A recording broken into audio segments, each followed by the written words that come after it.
tipo, e aí, o que dá pra fazer? Né? O que nós vamos fazer? E eu confesso que muitas vezes eu fico assim, e aí, o que eu vou falar? O que nós vamos fazer? A gente vai entrar lá dentro do presídio, vai arrancar todo mundo na mão? A gente vai passar pro âmbito da balbúrdia, de começar a xingar todo mundo? A gente vai começar a ir pro ato de violência? A gente vai fazer o quê? Porque afinal de contas, não há o que se fazer. Desculpa, não há o que se fazer nesse sentido. Essa é a realidade. Porque você olha para o que está acontecendo hoje no nosso país, não é que nós precisamos mais de leis. Nós não precisamos mais de projetos, não precisamos mais de PECs. Sabe o que a gente precisa? De homens com virtudes. Precisamos de homens de coragem. Quantos mais ditadores, né, como diz Winston Churchill, nós vamos ter que apaziguar? Quantos mais presidentes de casas nós vamos ter que dialogar e conversar para eles tomarem não a decisão que nós desejamos, mas a decisão correta a horas? Quantas horas, senador Girão, o senhor já gastou conversando com pessoas? Talvez o senhor não gostaria de conversar. Quantas horas nós já gastamos com rodas e rodas de conversas, reuniões? Olha, por gentileza, tem uma mãe chorando, tem uma filha chorando. Sabe, uma morte de uma pessoa aconteceu. Quantas mais pessoas a gente vai ter que conversar? O que mais vai ter? Não tem mais nada, não tem mais nada, pessoal, não tem mais nada. Então não é que a gente precisa, doutor Sebastião, fazer algo além, não tem mais nada ao que ser feito. E isso me atormenta, porque eu não fui eleito para poder bater ponto aqui nessa casa. Eu não fui eleito para poder fazer o possível, não. Eu fui eleito para poder fazer aquilo que as pessoas muitas vezes não conseguem fazer. Mas eles não estão conseguindo fazer, e eu também não. Isso me atormenta. Afinal de contas, o que nós vamos fazer então? Porque na hora que o Clezão estava sendo enterrado, o Alexandre de Moraes estava sendo condecorado. Então, aí eu te pergunto, e aí? O que a gente fala para os advogados que estão aqui? O que a gente fala para essa família que está aqui? Com os brasileiros que já foram às ruas. Eles já foram às ruas. E, inclusive, muito que está acontecendo hoje tem pressão digital do STF, sim, óbvio. Tem pressão da mídia, sim, cúmplices da morte do Clezão. Mas também tem muito impressão digital de isentos que lá atrás batiam em um homem que estavam defendendo a liberdade e hoje sofrem também dessa própria ditadura. Então, o que eu tenho para dizer aqui hoje é simples e claro. Não há meios legais contra uma tirania.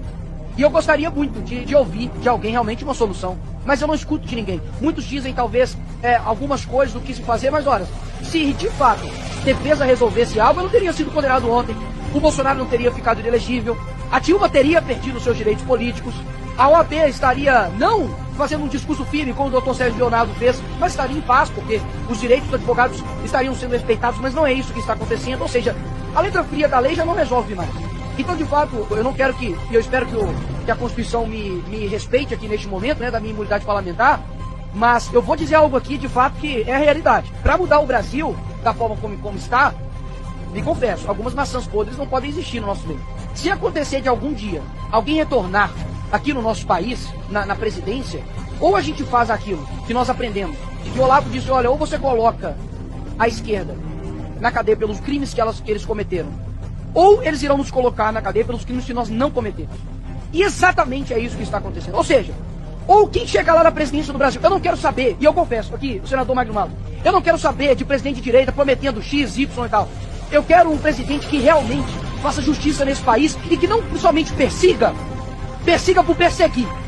Mas eu quero um presidente que tenha coragem de fazer aquilo que o Lula está fazendo, de que o Dino está fazendo, de que esses canalhas de ministro do STF como Alexandre de Moraes está fazendo, que é perseguir pessoas de bem. E nós não iremos perseguir pessoas de bem não, porque se algum dia algum homem de fato, de coragem, mais uma vez chegar lá na presidência da República, que coloque essas pessoas aqui na cadeia. Porque quando você não combate o mal, você está cooperando com ele. Chega de diálogo com quem é negligente com morte de pessoas de bem. O Clezão estava trabalhando, foi para uma manifestação e foi morto por negligência de um ministro. Não tem diálogo com essas pessoas. Não estão pedindo para poder matar opositores. Estão pedindo para poder fazer justiça com quem está fazendo injustiça. Porque justiça fora de tempo é injustiça. E é exatamente isso que aconteceu com a família do Clezão. Então, o que está faltando aqui nesse país não é mais aplicação de lei. O que está faltando nesse país aqui não é mais leis e nem mais PECs e nem mais nada. É homens de coragem. E pode ter certeza que a população brasileira está cansada de gente que fala e não cumpre. Enquanto nós temos, por exemplo, o Bukele, lá no El Salvador, e é lógico, devido a essas proporções, Salvador é desse tamanho aqui, mas em poucos anos, ele mudou a história de El Salvador. Colocou homicídio a quase zero. Enfrentou a organização criminosa, fez a maior prisão de segurança máxima da América Latina. Muitas vezes nós olhamos para o Brasil e vemos que nós não temos condições de fazer nada.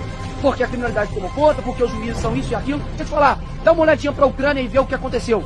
Yanukovych, estava lá um ditador ferrenho. A população lá ficou quase que 60 ou 70 dias na rua, tomando tiro da polícia de Yanukovych. Tomando tiro.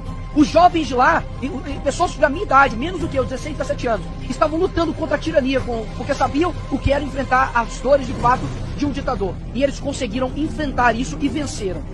O que falta hoje no Brasil é dizer o seguinte, de que nós iremos vencer isso. Mas não tem como vencer uma antidemocracia com meios democráticos, porque tudo que nós fizermos será considerado antidemocrático. A gente há pouco tempo estava indo pra rua para poder trabalhar e fomos chamados de genocídio. Vocês estão esperando que nós vamos ser chamados de quê?